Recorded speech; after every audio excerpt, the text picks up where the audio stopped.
Bonjour très chers amis les taureaux et soyez le bienvenu sur ma chaîne Intuition des Sérines.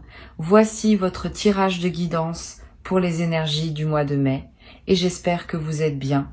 Allez, c'est parti.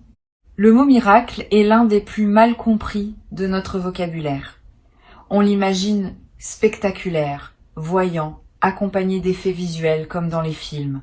Or, les vrais miracles, ceux qui transforment réellement les vies, sont presque toujours discrets.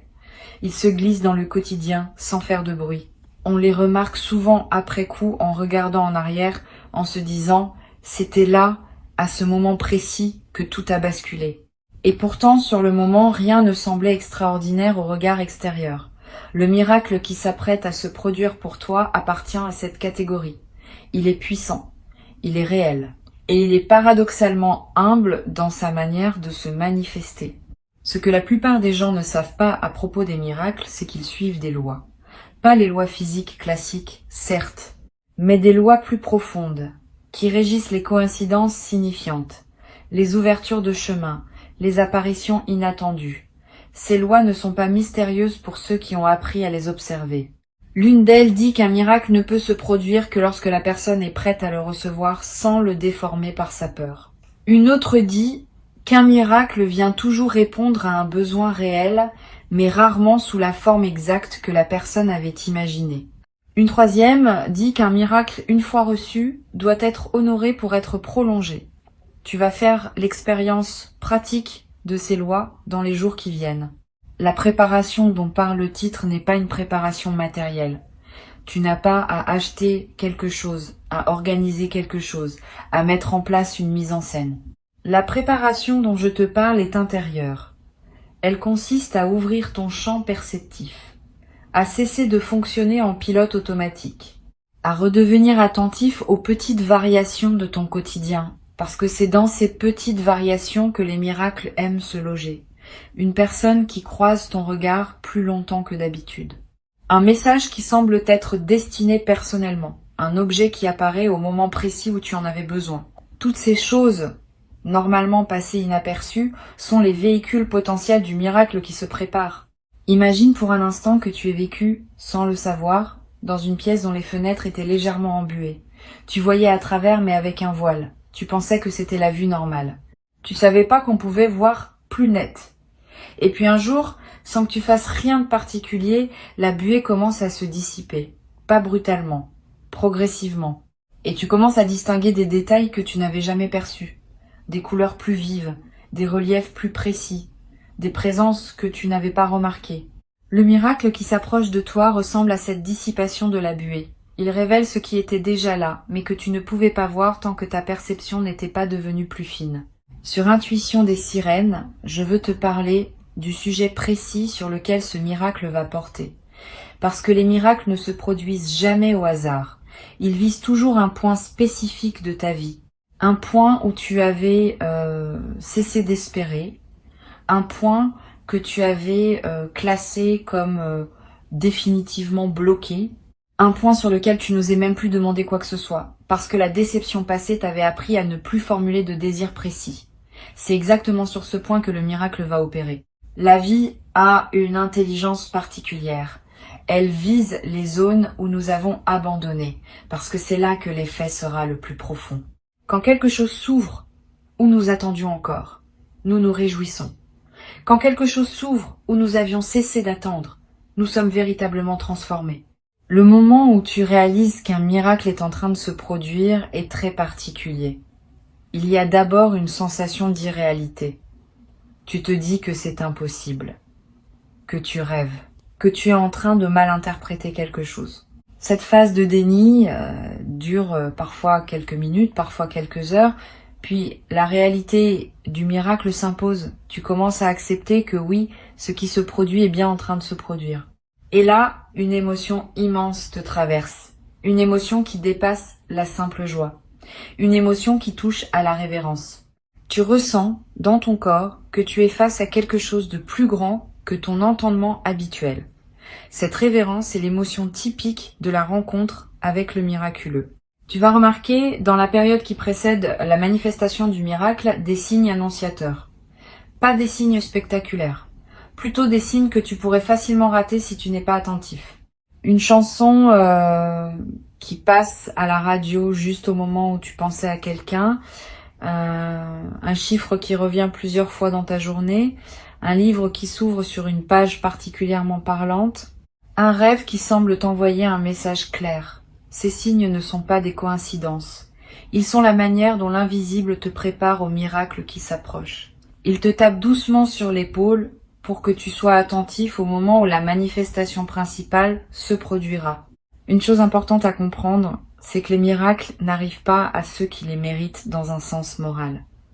Ils arrivent à ceux qui les attendent dans un sens énergétique. Cette différence est cruciale. Tu peux être une excellente personne, gentille, généreuse, intègre, et ne jamais vivre de miracles si ton champ énergétique est fermé à leurs possibilités. À l'inverse, tu peux être une personne ordinaire, avec ses qualités et ses défauts, et vivre des miracles régulièrement si ton champ énergétique reste ouvert. Le mérite moral et la réception des miracles sont deux choses distinctes. Toi, tu as ouvert ton champ, pas par calcul, par évolution naturelle. Et c'est cette ouverture qui rend possible ce qui s'approche. Le miracle qui se prépare a une signature particulière. Il va se présenter avec un caractère évident d'impossibilité. C'est à dire que la situation à laquelle il va répondre était considérée par toi et probablement par ton entourage comme une situation sans issue. Le caractère miraculeux vient justement de ce contraste entre l'impossibilité apparente et la résolution effective. Si la situation avait paru résolvable par les voies normales, on parlerait de chance ou de hasard. Quand la situation paraît bloquée et qu'elle se débloque par un canal inattendu, on parle de miracle. Cette signature d'impossibilité résolue est ce qui te confirmera, sans aucun doute, que tu es bien face à ce que tu avais espéré sans plus oser le formuler. Ici, sur Intuition des Sirènes, je tiens à préciser quelque chose qui est rarement dit. Les miracles aiment l'humilité, pas l'humilité fausse qui consiste à se rabaisser. L'humilité authentique qui consiste à reconnaître qu'on n'est pas seul aux commandes de sa vie. Les personnes qui croient tout contrôler par leur seule volonté ferment souvent la porte aux miracles, parce que les miracles, par définition, viennent d'ailleurs que de notre volonté personnelle. En reconnaissant que tu n'es pas le seul artisan de ton existence, tu ouvres l'espace pour que d'autres forces puissent collaborer à ton parcours. Cette posture d'humilité ouverte est l'une des conditions favorables à la manifestation du miraculeux. Tu as cette humilité. Sinon, tu n'écouterais pas ces mots. Tu serais dans une posture de toute puissance qui n'a pas besoin d'écouter une voix qui parle de l'invisible. Le simple fait que tu sois ici, attentif à l'écoute, est la preuve que ton champ est ouvert. Tu ne penses pas tout savoir. Tu ne penses pas tout maîtriser. Tu acceptes qu'il puisse y avoir des dimensions à ta vie qui dépassent ta compréhension immédiate. Cette acceptation est un acte sacré. Et c'est cet acte sacré qui te place dans la disposition juste pour recevoir ce qui s'apprête à se manifester. Je vais te parler des 3 jours qui suivent généralement un miracle. Cette période est particulière. Elle s'appelle la période d'intégration. Pendant ces 3 jours, le système intérieur a besoin de temps pour assimiler ce qui s'est produit. Tu peux te sentir un peu désorienté. Tu peux pleurer pour aucune raison apparente. Tu peux avoir des pensées étranges, presque mystiques qui te traversent. Tout cela est normal. Ne t'inquiète pas si ces phénomènes se présentent. Ils sont le signe que ton intérieur fait sérieusement le travail d'intégration. Donne-toi de la douceur. Bois beaucoup d'eau. Marche. Dors bien. Évite les engagements lourds si tu peux. Cette période de 3 jours est un temps sacré qui mérite d'être respecté. Pendant cette période, tu vas avoir des intuitions très claires sur la suite de ta vie. Des choses te viendront avec une certitude étonnante. Note-les. Elles ne sont pas des fantaisies. Elles sont des aperçus de ce qui se déploie maintenant que le miracle a ouvert un nouveau chemin. Beaucoup de personnes ratent cette opportunité parce qu'elles laissent passer ces intuitions sans les retenir. Toi, tu peux les capter. Un carnet à portée de main, des notes vocales sur ton téléphone, peu importe la méthode. L'essentiel est de garder trace de ce qui te traverse pendant cette fenêtre particulière où la communication entre toi et ce qui te dépasse devient plus directe. Tu vas découvrir une chose précieuse. Les miracles ne sont jamais des points d'arrivée, ce sont des points de départ. Ils ouvrent une nouvelle phase, plutôt que de résoudre définitivement quelque chose. Cette compréhension change beaucoup la manière dont on accueille un miracle. Si tu le vois comme une fin, tu risques d'être déçu quand la vie continue avec ses propres défis. Si tu le vois comme un début, tu profites pleinement de la nouvelle énergie qu'il libère pour avancer dans une direction nouvelle. Le miracle qui s'approche est un commencement. Il marque l'ouverture d'un chapitre où ce qui était bloqué devient circulant, où ce qui était impossible devient simplement complexe, où ce qui semblait fermé révèle des passages. Cette nouvelle phase qui s'ouvre va te demander des choses différentes de ce que la phase précédente te demandait. Tu vas avoir à apprendre des compétences que tu n'avais pas, à développer des qualités qui n'étaient pas mobilisées, à adopter des postures que tu ne connaissais pas. C'est l'une des dynamiques typiques après un miracle. La situation change si fortement que tu dois t'adapter. Et cette adaptation est elle-même une croissance. Considère cela comme une bonne nouvelle. Tu n'es pas seulement bénéficiaire d'un événement positif. Tu deviens, à travers la traversée de cet événement, une version plus large de toi-même. Sur la chaîne, j'ai souvent constaté que les personnes qui vivent un miracle subissent ensuite une certaine pression sociale. L'entourage peut avoir du mal à accepter cette transformation soudaine. Certains vont minimiser en disant que tu as eu de la chance, d'autres vont chercher des explications rationnelles à tout prix, d'autres vont devenir distants parce que ce qui t'arrive remet en question leur propre vision du monde. Sois préparé à ces réactions. Elles ne disent rien de toi. Elles disent quelque chose de la difficulté qu'ont certaines personnes à accepter que le miraculeux puisse exister. Continue ton chemin sans te justifier. Tu n'as pas à convaincre quiconque de la réalité de ton expérience. Tu sais ce que tu as vécu. Cela suffit. À l'inverse, certaines personnes seront profondément touchées par ce qui t'arrive et viendront vers toi pour comprendre. Sois généreux avec elles. Ton expérience peut leur ouvrir une porte qu'elles n'osaient plus pousser. Tu n'es pas obligé de tout raconter en détail. Mais tu peux confirmer que oui, des choses inespérées peuvent encore arriver dans une vie humaine. Cette confirmation, venant de quelqu'un qu'elles connaissent, leur fera plus d'effet que tous les enseignements théoriques. Tu deviendras, sans le chercher, un témoin du possible. Et ce rôle de témoin est l'une des manières les plus discrètes, mais les plus puissantes de servir ce qui te dépasse. Tu te demandes peu, être quelle forme exacte va prendre le miracle qui s'approche. Je ne vais pas te donner une description précise, parce que cela limiterait ta capacité à le reconnaître. Le miracle peut prendre de nombreuses formes. Une rencontre qui débloque une situation, une opportunité professionnelle qui surgit alors que tu cherchais ailleurs, une réconciliation que tu pensais impossible, une guérison qui surprend tout le monde, à commencer par toi, une décision prise par une personne dont la décision était cruciale pour ton chemin, une découverte personnelle qui change ta perception. Reste ouvert à toutes ces possibilités. Le miracle saura se présenter sous la forme qui aura le plus de sens pour ton parcours actuel. Une chose importante, les miracles sont presque toujours précédés d'une intensification des défis. Si tu as senti récemment que les choses devenaient plus difficiles dans la zone précise où tu attends une amélioration, ne désespère pas. Cette intensification fait partie du processus. C'est comme la marée qui se retire avant de revenir avec force. Le retrait n'est pas un abandon, c'est l'élan préparatoire. Si tu reconnais cette intensification dans ta vie en ce moment, prends-la comme un signe positif. Le miracle qui s'approche est en train de prendre son élan. Ce qui semble se durcir maintenant va céder bientôt parce que la pression accumulée va trouver son ouverture. Pendant que tu attends la manifestation principale, prends soin de la qualité de ta présence quotidienne. Les miracles aiment se manifester dans les vies pleinement habitées.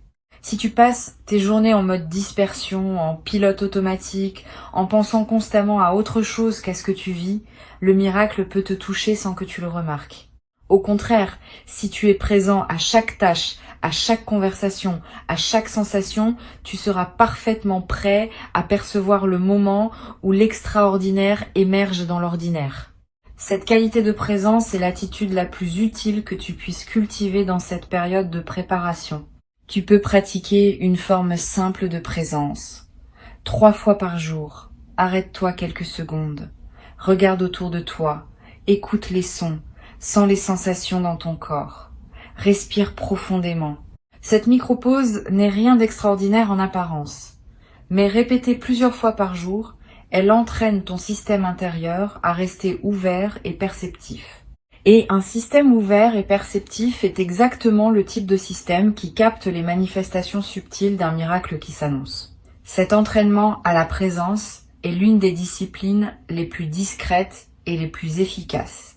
Je veux te parler aussi de l'importance de prendre soin de ton sommeil pendant cette période.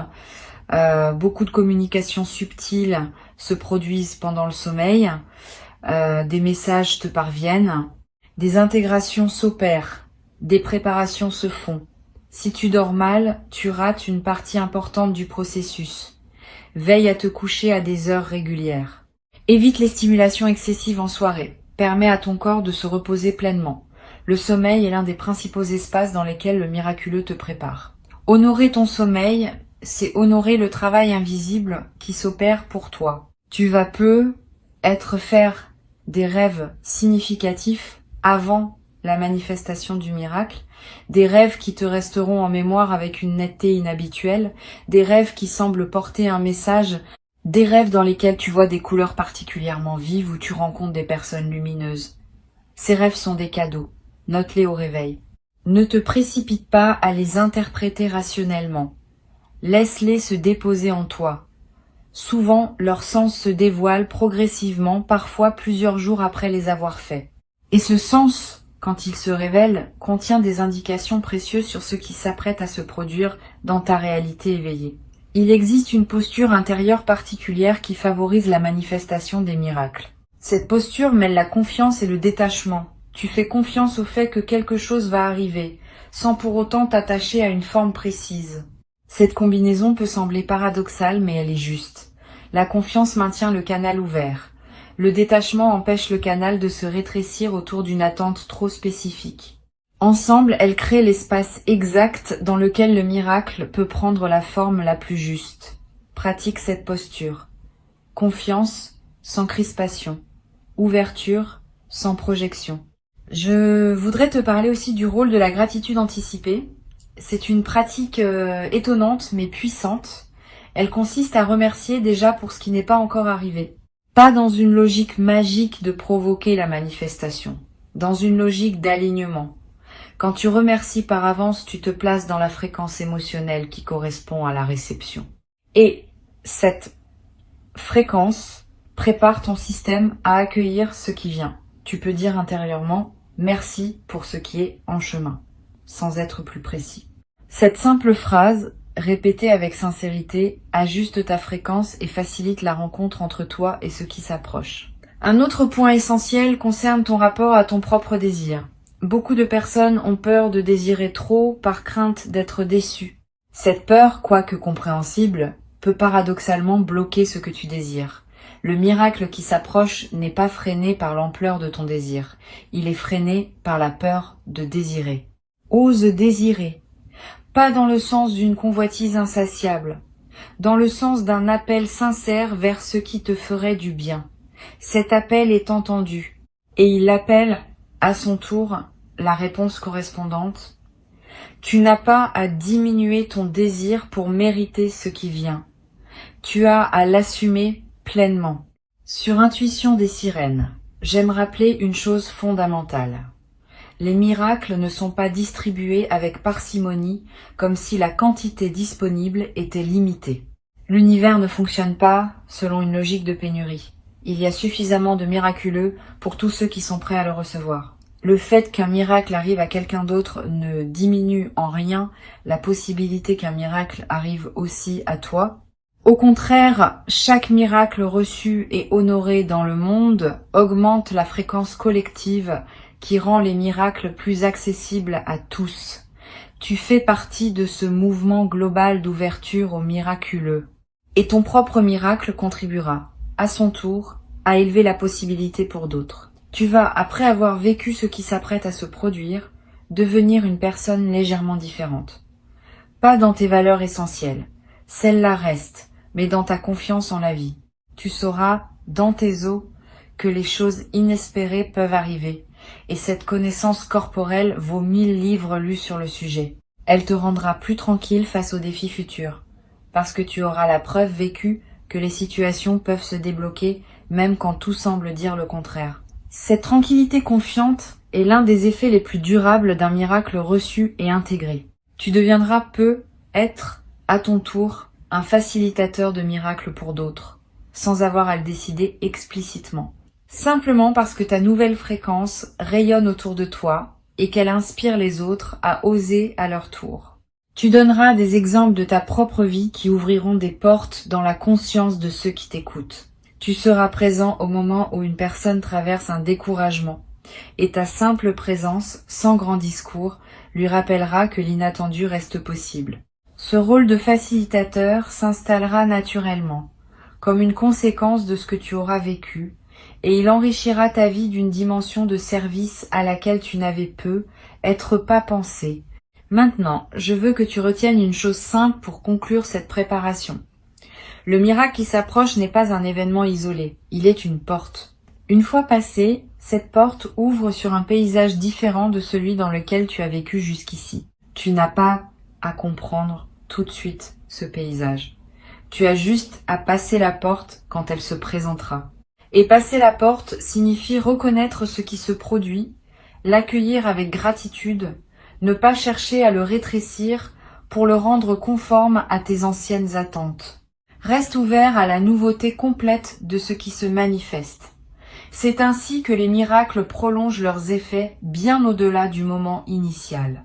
Dans les jours qui viennent, vis avec une légère anticipation joyeuse, pas avec impatience, parce que l'impatience pourrait retarder. Avec cette qualité particulière qu'ont ceux qui savent qu'une bonne nouvelle est en chemin sans en connaître exactement le timing, cette anticipation joyeuse colore agréablement les journées d'attente. Elle te garde dans la fréquence haute qui facilite la manifestation. Elle te rend aussi plus accueillant aux signes annonciateurs qui se présentent en chemin. Cultive cette joie discrète qui se réjouit déjà sans savoir précisément de quoi. Et quand le moment viendra, tu sauras. Tu ressentiras cette signature particulière qui caractérise le miraculeux. Tu auras cette sensation distincte d'être face à quelque chose qui te dépasse, mais qui te concerne intimement. Avant que je ne te quitte, je veux te transmettre encore plusieurs perspectives qui vont enrichir ta préparation à ce qui s'approche. La première concerne la différence entre les miracles attendus et les miracles inattendus. Les miracles attendus se présentent dans la zone où tu espérais quelque chose. Les miracles inattendus se présentent dans une zone où tu n'avais pas formulé d'attente particulière. Les deux sont possibles, et le miracle qui s'approche de toi peut bien combiner les deux dimensions. Il peut résoudre quelque chose que tu attendais, mais en passant par un chemin auquel tu n'avais pas pensé. Cette double dimension surprend toujours, parce que la résolution est familière, mais le chemin emprunté pour y arriver est étranger. Sois préparé à cette double surprise, elle est la signature des miracles complets. Une deuxième perspective importante concerne la manière dont tu vas raconter cette expérience à toi-même dans les semaines qui suivent. Le récit que tu en feras va déterminer en partie l'impact durable du miracle. Si tu te le racontes comme une chance ponctuelle qui ne se reproduira plus, tu fermes la porte à la suite. Si tu te le racontes comme la confirmation que la vie peut surprendre dans le bon sens, tu maintiens l'ouverture. La narration que tu choisis n'est pas anodine. Elle programme ton inconscient à anticiper soit le retour à la grisaille, soit l'élargissement de la fréquence positive. Choisis la narration qui sert ton avenir. Tu en as le pouvoir entier. Tu vas ressentir dans la période qui suit le miracle une forme de responsabilité nouvelle. Quand on reçoit quelque chose qu'on n'aurait pas pu provoquer par soi-même, on se sent souvent appelé à honorer ce don d'une manière particulière. Cette responsabilité n'est pas une obligation morale extérieure, c'est un appel intérieur. Tu vas avoir envie de faire quelque chose de bien avec ce qui t'a été donné, de le partager, de le transmettre, de ne pas le garder pour toi seul. Cette envie est saine et elle correspond à une loi profonde du miraculeux. Ce qu'on reçoit comme un cadeau gratuit appelle naturellement à être donné à son tour, sous une forme ou une autre, à ceux qui croisent notre chemin. Je veux te parler aussi du rôle des prières silencieuses dans la préparation des miracles. Tu as peut-être, à certains moments difficiles de ta vie, formulé des prières que tu as ensuite oubliées. Ces prières ne sont pas perdues, elles sont enregistrées dans ce que je pourrais appeler la mémoire universelle. Et elles continuent leur chemin invisible jusqu'à ce que les conditions soient réunies pour qu'une réponse puisse se manifester. Ne sois donc pas étonné si le miracle qui s'approche correspond à quelque chose que tu avais demandé il y a longtemps et que tu avais cessé d'attendre. Cette correspondance différée est l'un des phénomènes les plus émouvants des manifestations miraculeuses. Elle te rappelle que rien de ce que tu as sincèrement formulé n'est perdu et que la vie a une mémoire dont nous sous-estimons la fidélité. Tu vas peut-être faire une expérience particulière au moment où le miracle se manifestera pleinement. Une sensation de continuité avec quelque chose de plus grand. Comme si, pendant quelques instants, tu cessais d'être seul dans ton corps et participais à un mouvement plus vaste. Cette expérience peut être très brève, parfois quelques secondes seulement, mais elle laisse une marque durable. Tu garderas le souvenir d'avoir touché quelque chose qui te dépassait sans pour autant te submerger. Cette mémoire deviendra une ressource précieuse. Dans les périodes plus ordinaires de ta vie, tu pourras te souvenir de ce moment et retrouver par cette simple mémoire une connexion à la dimension plus vaste que tu auras expérimentée directement. Une chose importante que je veux te transmettre concerne ta posture corporelle pendant la période d'attente. Le corps, sans qu'on le sache toujours, participe à la création des conditions favorables à la manifestation. Une posture fermée, recroquevillée, basse signale au système intérieur que tu es en mode protection. Une posture ouverte, droite, légère signale que tu es en mode réception. Sans devenir rigide ou artificiel, observe simplement ta posture habituelle. Quand tu y penses, ouvre légèrement la cage thoracique, détends les épaules, lève très légèrement le regard. Ces ajustements simples du corps influencent subtilement ta réceptivité énergétique. Et cette réceptivité est l'une des conditions qui facilitent la manifestation de ce qui s'approche. Tu vas aussi remarquer dans les jours qui précèdent des moments où tu te sentiras particulièrement vivant, plus présent à ce que tu fais, plus connecté aux personnes que tu rencontres, plus émerveillé par des détails ordinaires. Ces moments d'intensité accrue sont des avant-goûts, ils te montrent ce que va être ta nouvelle base après le miracle. Le miraculeux n'est pas seulement un événement ponctuel, c'est aussi une élévation durable du niveau auquel tu vis ta vie quotidienne. Ce que tu goûtes par moment en ce moment va devenir ta normalité après la manifestation principale. Cette continuité entre les avant-goûts et l'état permanent qui suivra est l'un des aspects les plus encourageants du processus. Je veux te parler d'une qualité que tu vas développer à travers cette traversée. Une qualité qu'on appelle parfois la foi mature. Différente de la foi naïve qui croit sans avoir vu. Différente aussi du scepticisme qui refuse de croire sans preuve.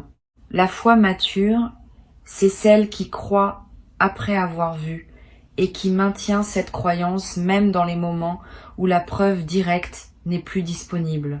Tu vas accéder à cette foi mature à travers ce que tu t'apprêtes à vivre, et cette foi te servira longtemps après que l'événement initial soit devenu un souvenir. Elle deviendra une ressource intérieure permanente, un socle sur lequel tu pourras t'appuyer dans toutes les situations futures. Tu vas découvrir aussi qu'après un miracle, ton rapport au temps se modifie subtilement. Les expériences avant et après ne se mesurent plus de la même façon.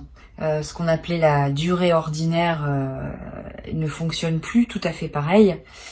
Tu auras des journées qui te paraîtront longues parce que pleines et des semaines qui passeront comme des journées parce que vécues dans un état d'absorption joyeuse.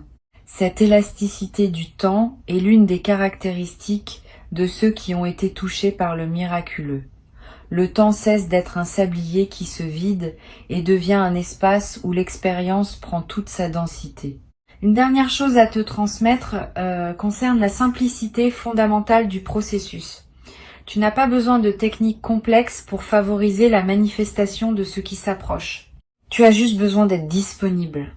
Disponible dans ton attention, disponible dans ton émotion, disponible dans ton corps. Cette disponibilité simple est plus efficace que n'importe quelle pratique élaborée. Les miracles aiment la simplicité. Ils se méfient des dispositifs trop construits. Reste donc dans la simplicité de ta présence quotidienne et fais confiance au fait que cette simplicité est exactement ce qui crée les conditions optimales de la rencontre avec le miraculeux. Tu peux aussi, si cela te parle, choisir de poser un acte symbolique chaque jour pour marquer ton ouverture. Allumer une bougie, déposer une fleur près d'une fenêtre, écrire une phrase d'intention sur un petit papier. Ces gestes simples ne provoquent pas le miracle directement, mais ils maintiennent en toi une certaine qualité de cérémonie qui honore ce qui s'approche. Ils te rappellent quotidiennement que tu es dans une période particulière, et cette mémoire active te garde dans la fréquence appropriée. Choisis le geste qui te parle, sans surcharge. La régularité compte plus que l'élaboration. Un geste simple répété chaque jour vaut mieux qu'un rituel complexe fait une seule fois.